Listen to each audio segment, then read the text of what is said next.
une vidéo d'essai de ce caisson Klipsch R10SW, dont voici le numéro de série. Cet appareil nous est envoyé pour un problème de son. Donc je l'ai raccordé à un générateur basse fréquence, réglé pour l'instant sur la fréquence de 82 Hz, comme vous pouvez le constater ici. L'appareil est sur off. Le potentiomètre de coupure de fréquence à sa position maximale, le gain pour l'instant à sa position minimale. Je mets en service le caisson en mode auto et j'augmente le gain.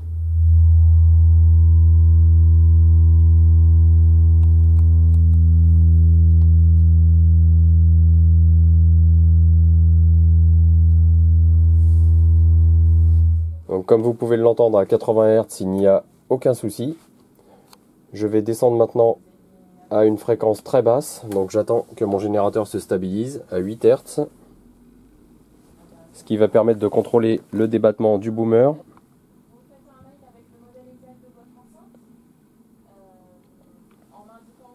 Donc vous le voyez ici, le débattement est tout à fait correct, sans aucun bruit mécanique. Je vais augmenter légèrement la fréquence, donc je vais mettre 14 Hz environ.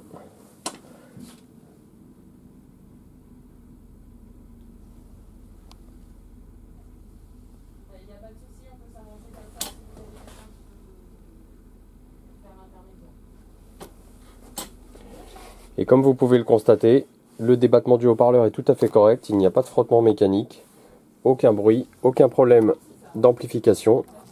Je reviens à la fréquence référence de 80 Hz environ, ce qui correspond à une fréquence THX.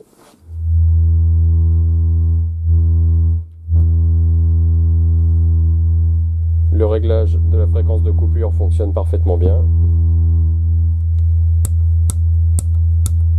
Le réglage de phase ne provoque pas de perte de son. Je suis actuellement sur l'entrée LFE. Et lorsque je branche mon signal de test sur l'entrée R, j'ai exactement le même signal, sans perte de contact.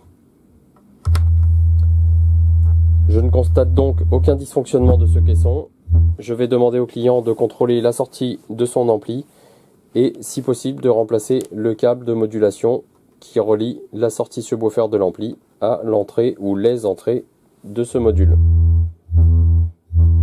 Donc comme vous pouvez le constater et l'entendre ici en atelier, je n'ai aucun dysfonctionnement, que ce soit à la fréquence de référence de 80 Hz ou à la très basse fréquence de 8 Hz. Vous pouvez constater que le débattement du boomer se fait sans aucun bruit mécanique et donc sans aucun défaut d'amplification. Donc je mets les deux réglages à leur position minimale, je repositionne le commutateur sur off et je demande au client de contrôler son installation et éventuellement de revenir vers nous avec des informations complémentaires. Ce caisson est sous garantie, il a été acheté chez vente privée. Et je vous montre une dernière fois le numéro de série de ce matériel. Légèrement rayé sur le côté ici, comme vous pouvez le constater. Il rentre peut-être dans un espace qui est très petit par rapport à la taille du caisson, donc il est légèrement frotté sur le côté et sur le dessus. Donc je remplis mon dossier de SAV et cet appareil va pouvoir être réexpédié directement chez le client.